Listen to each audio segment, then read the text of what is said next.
भगवान के जीवन काल की एक घटना। उन दिनों भगवान श्रावस्ती के पूर्व आराम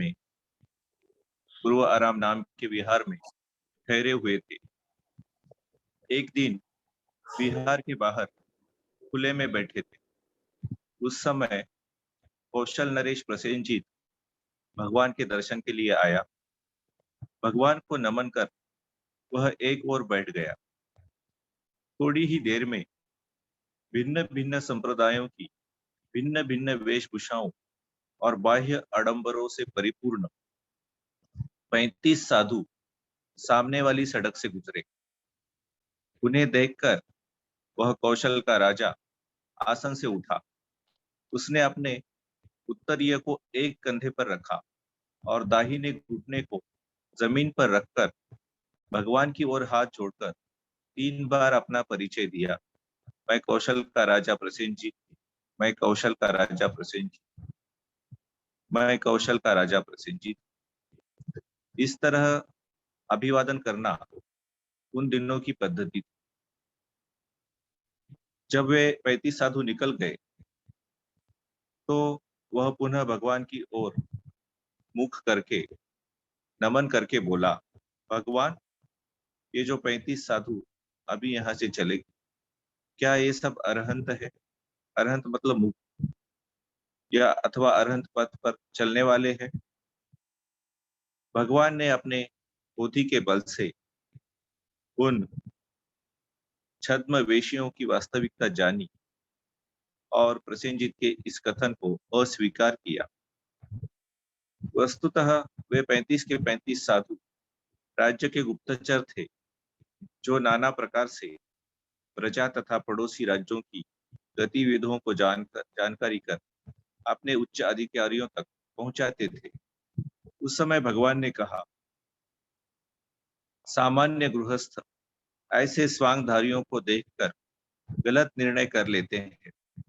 किसी के सही धर्माचरण को जानना हो तो थोड़े नहीं बल्कि बहुत दिनों तक उसके साथ रहना चाहिए। बुद्धिमानी और बहुत ध्यानपूर्वक उसके जीवन व्यवहार को, आचरण को, चाल चलन को परखना चाहिए। बहुत से लोग धर्म के नाम पर व्यवसाय करते हैं, आजीविका चलाते हैं और लोगों को ठगते हैं, जो कि सर्वथा अनुचित है। धम्मेन न वणिमचरे। एक अन्य अवसर पर भगवान ने कहा, न वाक्करण मत्तेन वर्णपोखरताय वा साधु रूपो नरो होती इसुकी मच्छरो सठ। कोई व्यक्ति ईर्ष्यालु, मत्सरी, शठ हो तो वह मात्र वाक्चतुर होने से अथवा सुंदर रूपधारी होने से साधु रूप नहीं हो जाता, यानी वह वास्तविक साधु नहीं होता। समाज को ठगने वाले और गुमराह करने वाले ऐसे लोग होते ही रहते हैं, जो बहुत चारुवाक होते हैं, मतलब वाणी में चतुर होते हैं, और उनमें से किसी किसी का व्यक्तित्व भी बहुत भव्य, मोहक और आकर्षक होता है, परंतु होते हैं वे बड़े शील भ्रष्ट। ऐसे लोगों को पूरी जांच करके वास्तविकता पता लगाना चाहिए। सही जांच तभी होती है जबकि लंबे समय तक उनके साथ रहकर उनकी प्रत्येक गतिविधि को बुद्धिमानी पूर्वक बड़े ध्यान से देखा जाए। तत्कालीन समाज के अन्य लोगों में भी सन्यासियों को परखने की ऐसी समझदारी थी। ऐसा ही एक उदाहरण आपको बताता हूँ। उन दिनों विदेह नाम के जनपद की राजधानी मिथिला में ब्रह्मायु नाम का एक बहुत ही बूढ़ा ब्राह्मण रहता था, जो कि तत्कालीन समस्त वैदिक शास्त्रों में पूर्ण पारंगत, प्रसिद्ध विद्वान और सुप्रतिष्ठित आचार्य था। उन्हीं दिनों भगवान बुद्ध 500 भिक्षुओं के साथ विदेह जनपद की चारिका पर निकले थे। अब तक उनकी बहुत प्रशस्ति प्रशंसा फैल चुकी थी। ब्रह्मायु ने भी भगवान के बारे में अनेक मंगल कीर्ति शब्द सुने थे, परंतु वह बहुत अनुभवी व्यक्ति था, अतः समझता था कि किसी बात को केवल लोक प्रसिद्धि के आधार पर स्वीकार नहीं कर लेना चाहिए। भली भांति जांच कर ही हमें सच्चाई को स्वीकारना चाहिए। 120 वर्ष की बढ़ी हुई आयु में ऐसी जांच के लिए स्वयं यात्रा करने में असमर्थ था। अतः उसने अपने विश्वसनीय और मेधावी युवा शिष्य उत्तर माणवक को बुलाया, जो कि अपने गुरु के समान ही शास्त्रीय ग्रंथों का परिपूर्ण विद्वान था। ब्रह्मायु ने उससे कहा, जहाँ श्रमण गौतम इस समय चारिका कर रहा है, वहां जाओ और स्वयं जांचो कि उसके बारे में जो कीर्ति शब्द फैले हैं, क्या वह सच है या झूठ। मैं स्वयं यात्रा योग्य नहीं, अतः तेरे माध्यम से श्रमण गौतम को जान सकूंगा।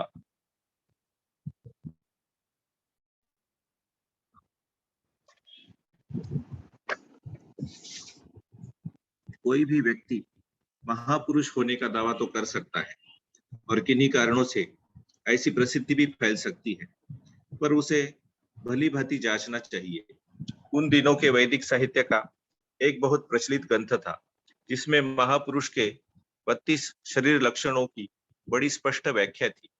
ब्रह्मायु ने अन्य सभी ग्रंथों के साथ वह शास्त्र ग्रंथ स्वयं भी पढ़ा था और उत्तर माणवक नाम के उस शिष्य को भी पढ़ाया था।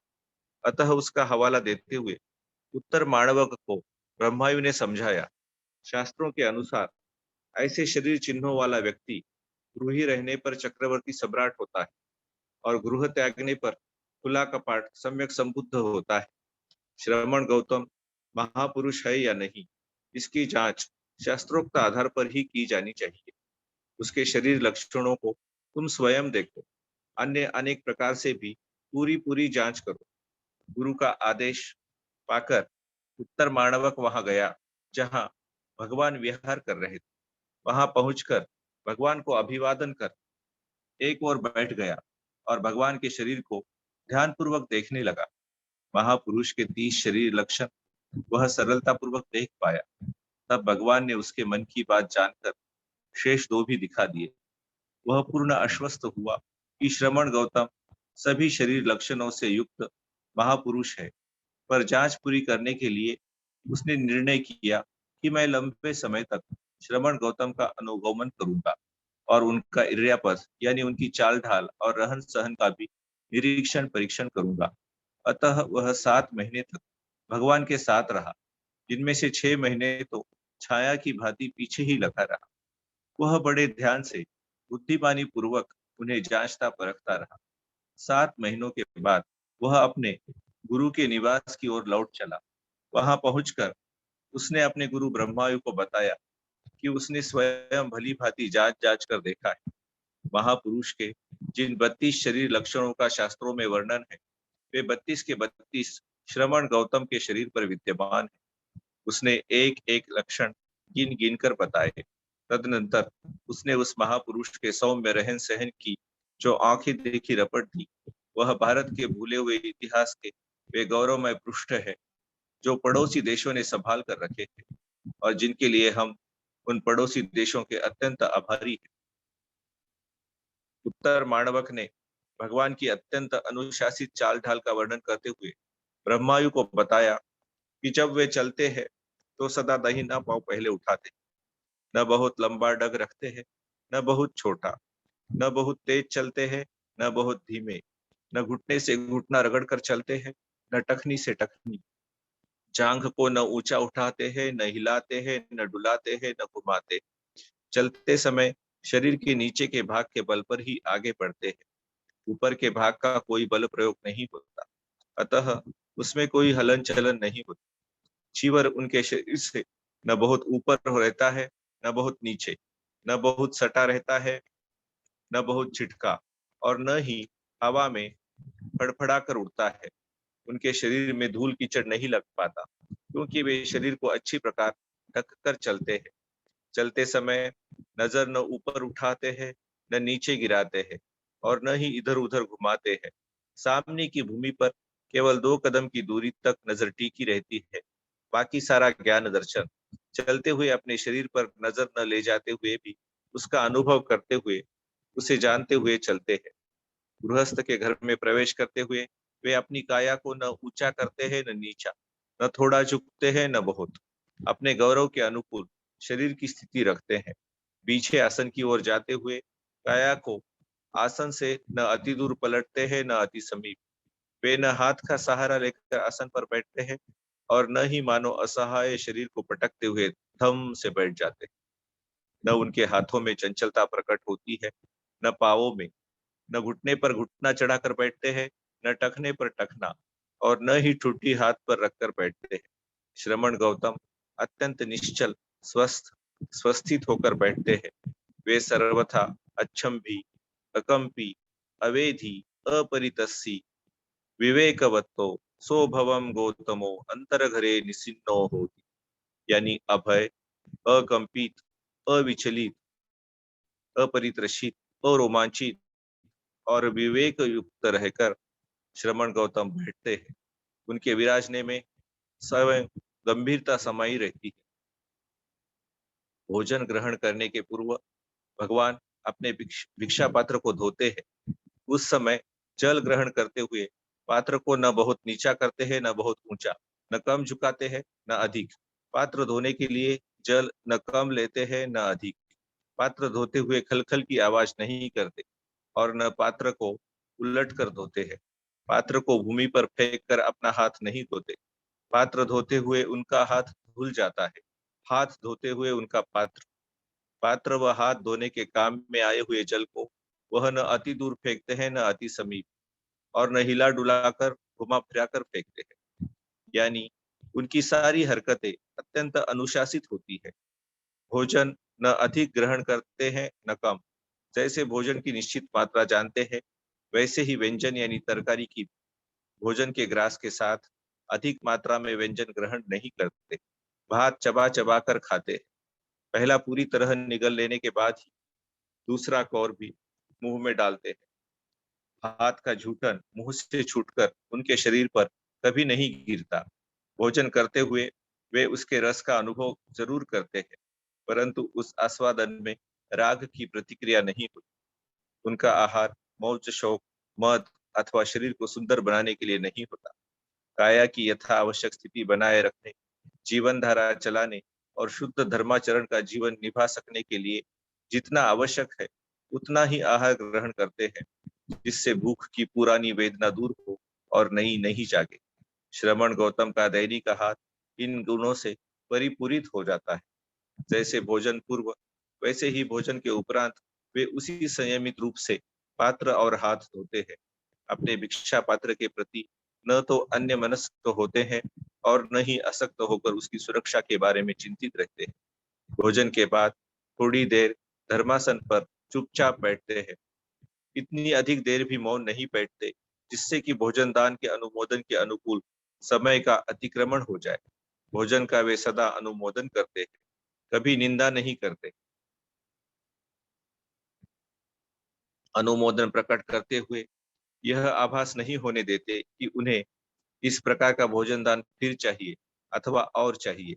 अनुमोदन करके जब देशना देते हैं तो धर्म कथा द्वारा संदस्येति यानी सम्यक रूप से दर्शन करा देते हैं। धर्म का दर्शन माने भीतर सच्चाई देखना।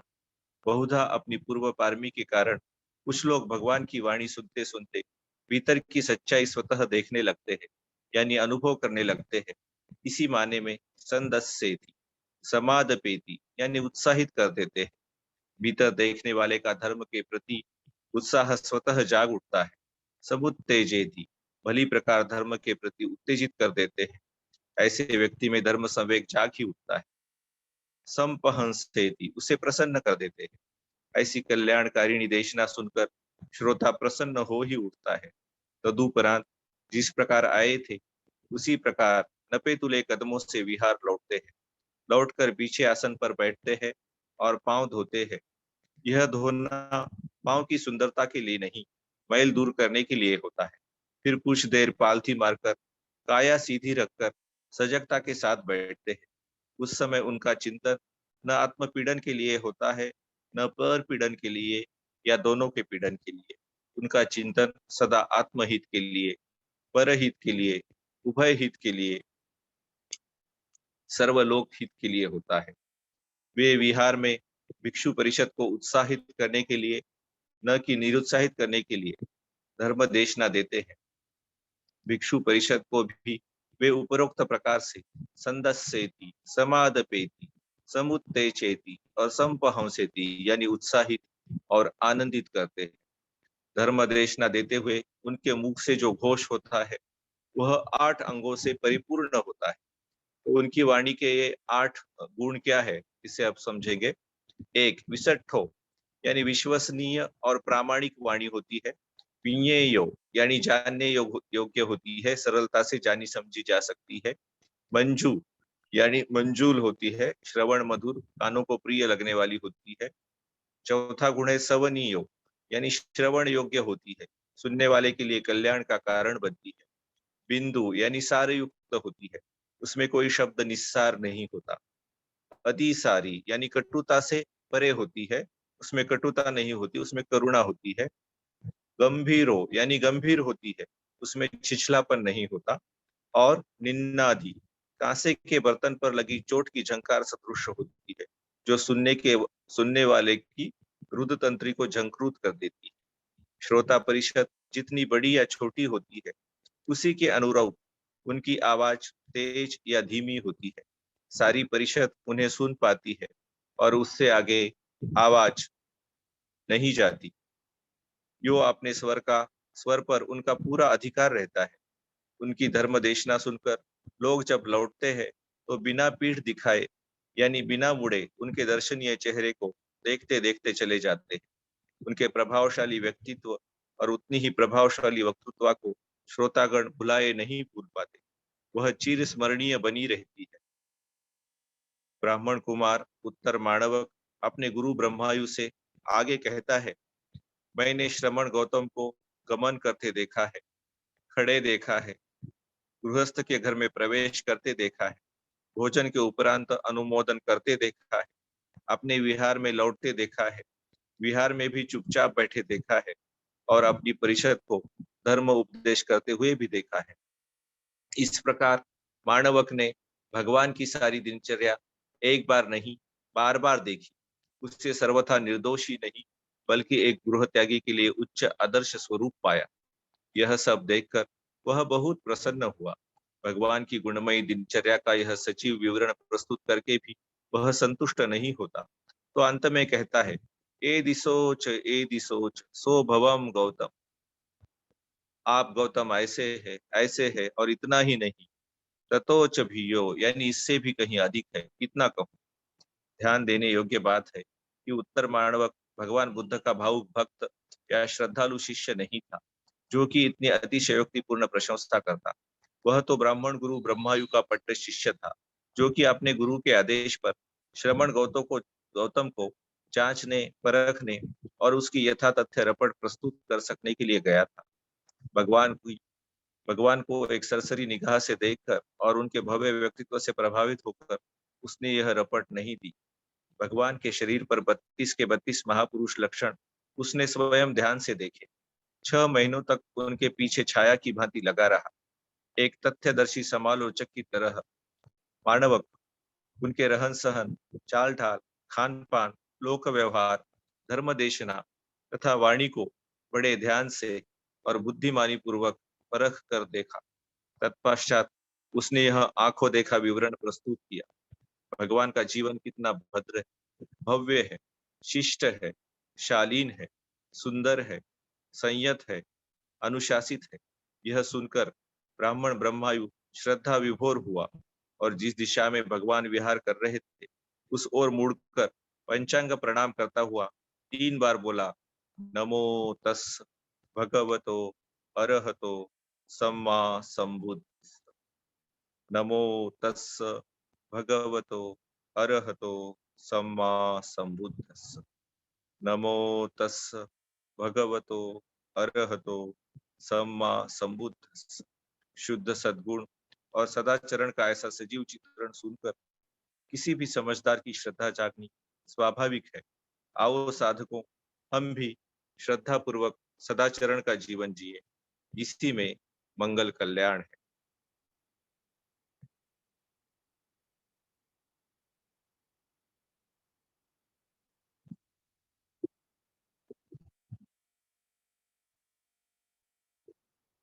किसी को कोई प्रश्न हो तो पूछ सकते हैं। मिलिंद जी, साधना कैसी चल रही है आपकी?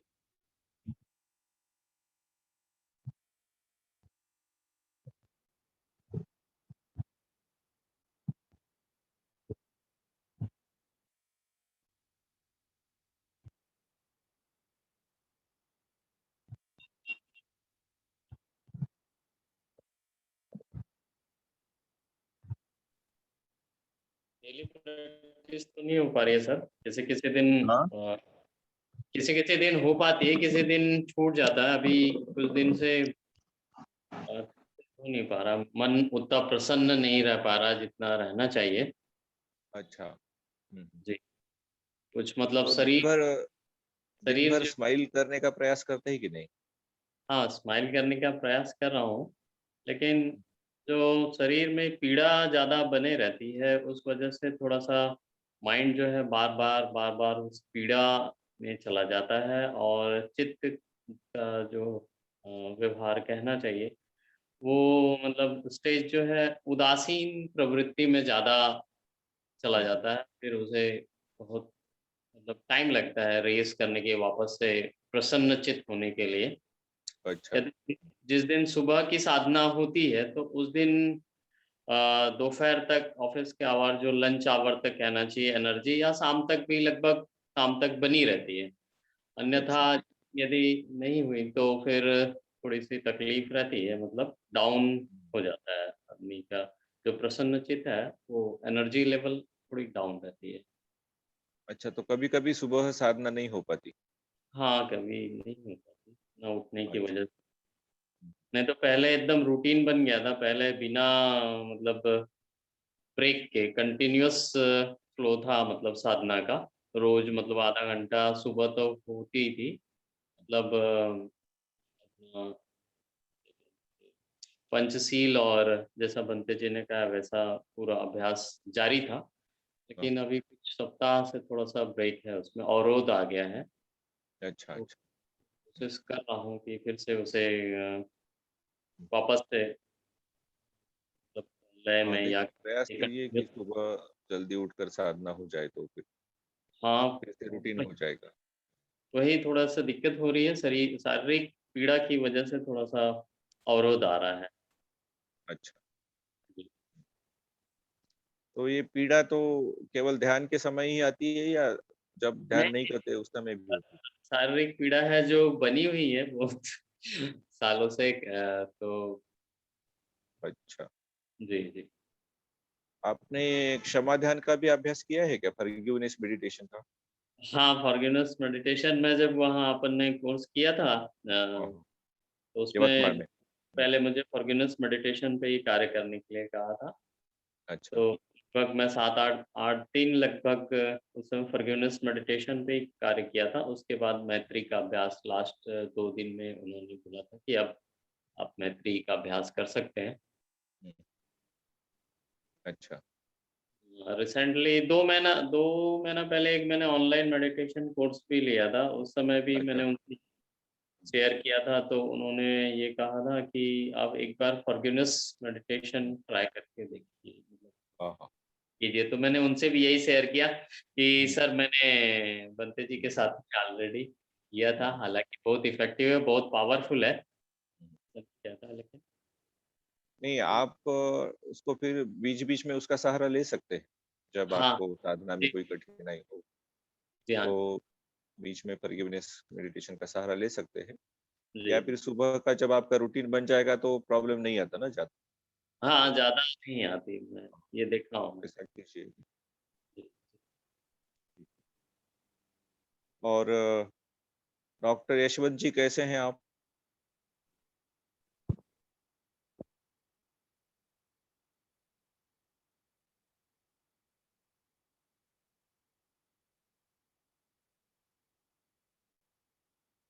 डॉक्टर लामतुरे।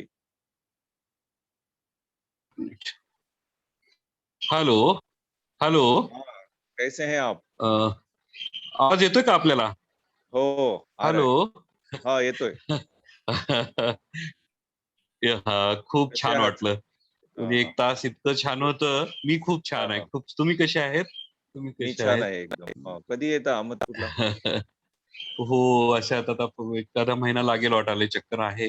येऊन जाईन, बरं. भेटून जाईन तुम्हाला. आज आल्यानंतर पौर्णिमेच्या भेटूया. दिवशी खूप पवित्र वाटलं तुमचा आवाज ऐकून. आनंद झाला खूप. साधू, साधू, साधू. खूप छान वाटलं. तुमच्या शुभेच्छा आहेत. बिलकुल, बिलकुल आहेत. हां. तर आता आपण प्रार्थना घेऊया.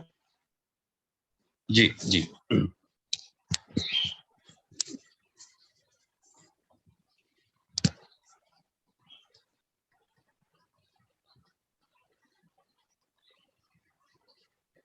दुःखग्रस्त हो दुःख मुक्त, भयग्रस्त हो भयमुक्त, शोकग्रस्त हो शोक मुक्त, हो सुखी सब प्राणी। हमने किया जो यह पुण्य संपादन, सभी संपदार्थ सभी देव दे उसे अनुमोदन। आकाश और भूमि के महासिद्ध देवनाथ करें पुण्य का अनुमोदन। चिरकाल रखे बुद्ध शासन। साध साध साधू, साधू, साधू.